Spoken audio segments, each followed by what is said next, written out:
The Salvation Army is best known for the bell ringers who stand outside storefronts soliciting donations during the holiday season. But did you know that the Salvation Army is actually an evangelical church? That is, after all, why they have the word salvation in their name. And as a religious organization, many of their policies are based on theological positions typical of evangelical Christianity. For instance, in their statement on marriage, they describe it as being ordained by God and defined as one man and one woman to the exclusion of all others. And according to their statement on homosexuality, Scripture forbids sexual intimacy between members of the same sex, and therefore gay Christians are called upon to embrace celibacy as a way of life. Just to be clear on this, they further state that there is no scriptural support for same-sex unions as equal to, or as an alternative to, heterosexual marriage. And these are not just matters of belief for them. They've put this into practice as well, not only as part of their own regulations, but also in an effort to influence civil law.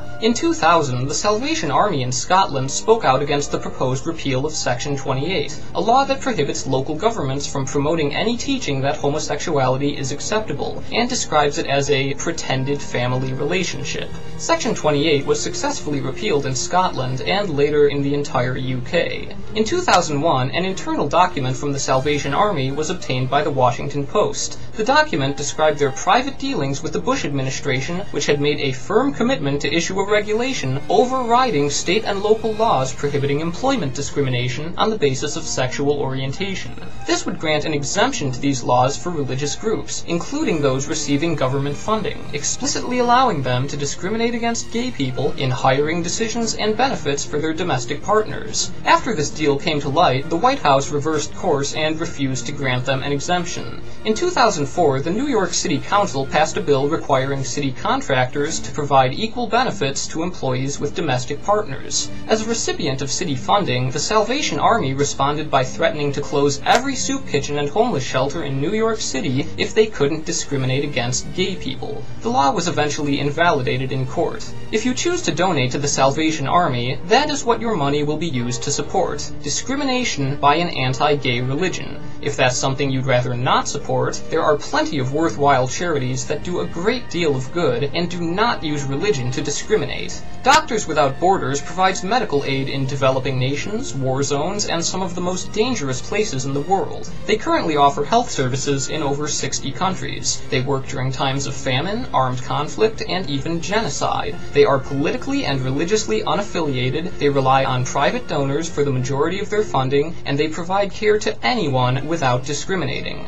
The American Red Cross offers assistance for victims of natural disasters and other accidents. They provide food, shelter, and health services in times of emergency, as well as education on safety and disaster preparedness. They also collect blood donations, and they've spoken out against the FDA's ban on gay blood donors. Amnesty International works to end human rights abuses around the world. They campaign against torture, political imprisonment, war crimes, violence against women, and discrimination against the LGBT community, among other issues. They fight for fair trials, due process, international justice for crimes against humanity, and the freedom of expression and belief. UNICEF, the United Nations Children's Fund, is dedicated to improving living conditions for children worldwide. This includes meeting basic nutritional needs, providing health care and immunization, and working to prevent and treat HIV and AIDS, as well as ending the exploitation of children, providing basic education, and promoting equality for women and girls. Heifer International works to alleviate hunger by providing livestock to communities in need. This includes cattle, sheep, goats, pigs, horses, chickens, and ducks. These animals can be bred to provide a sustainable source of meat, milk, work, and income,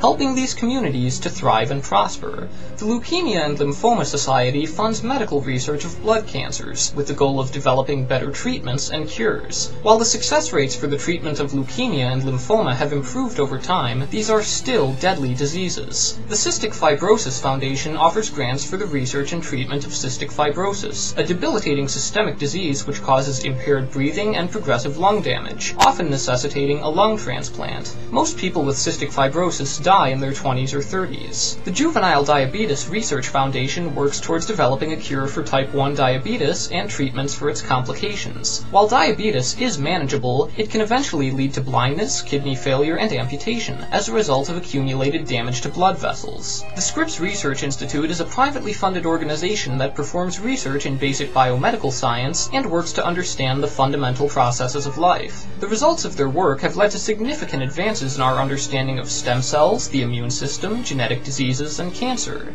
Child's Play is a charity founded by the authors of Penny Arcade to organize toy drives for children's hospitals. So far, they've donated over $5 million in toys, video games, books, and movies. The Trevor Project operates the only national suicide prevention helpline for LGBT youth. It's a confidential service provided by trained counselors who are available 24/7. They also provide educational resources and workshops at schools, addressing issues like suicide, depression, sexuality, and acceptance. Finally, if you'd like to help out in your community, consider donating time, money, or goods to your local food pantries and homeless shelters, especially shelters and services for LGBT youth, who are at an increased risk of homelessness. No matter where you choose to donate, there are certainly better options than the Salvation Army. You can make a difference in the world without having to compromise your values. So find something you care about and help make the season a little brighter.